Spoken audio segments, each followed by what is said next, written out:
Aksi unjuk rasa di depan gedung DPR MPR RI meminta pemerintah dan DPR segera menuntaskan pembahasan RUU perampasan aset dan mengesahkannya menjadi undang-undang. Selain itu, massa dari Aliansi Masyarakat Pati Bersatu juga menuntut diberlakukannya hukuman mati bagi koruptor.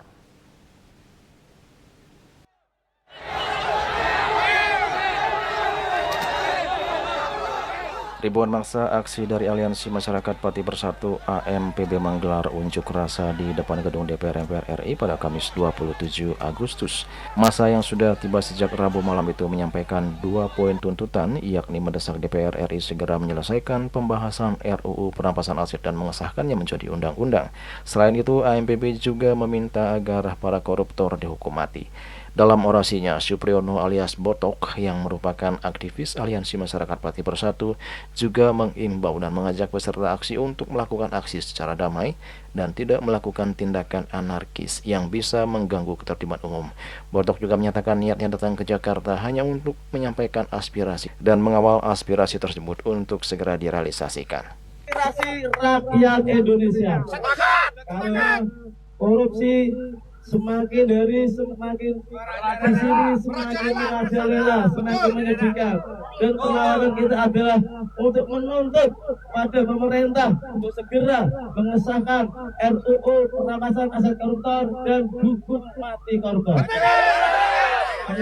Matikan koruptor. Teman-teman yang hadir pada hari ini, saya mohon untuk tertib, jangan anarkis, apalagi merusak fasilitas umum. Jangan pernah sekali-kali melakukan perbuatan yang melanggar hukum. Mari kita kawal aspirasi rakyat Indonesia ini dengan tertib, aman, dan damai. Sepakat? Sementara itu, di tengah berlangsungnya aksi unjuk rasa, DPR menggelar sidang paripurna. Salah satu agenda yang dibahas terkait RUU perampasan aset. Dalam sidang paripurna tersebut, yang juga dihadiri oleh perwakilan AMPB, disepakati dan setujui bahwa limit waktu paling lambat untuk rancangan undang-undang perampasan aset itu akan diketok di paripurna pada tanggal 15 Desember 2026. Di hadapan perwakilan AMPB yang diterima pimpinan DPR usai sidang paripurna, Submi Dasko Ahmad menyatakan siap mundur jika tidak bisa memenuhi tuntutan yang disampaikan perwakilan AMPB. Komitmen itu dituangkan dalam surat pernyataan yang ditandatangani langsung oleh Dasko dan pimpinan DPR lainnya, yakni Saan Mustafa, disaksikan perwakilan AMPB yang hadir. Kami, pimpinan DPR berkomitmen untuk menyelesaikan undang-undang ini tepat waktu. Dan kami tidak ada masalah, tidak ada kekhawatiran untuk kemudian memenuhi tuntutan teman-teman sekalian.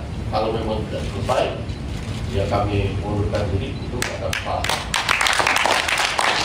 Juli Suharti dan Kitur Sumadias melaporkan.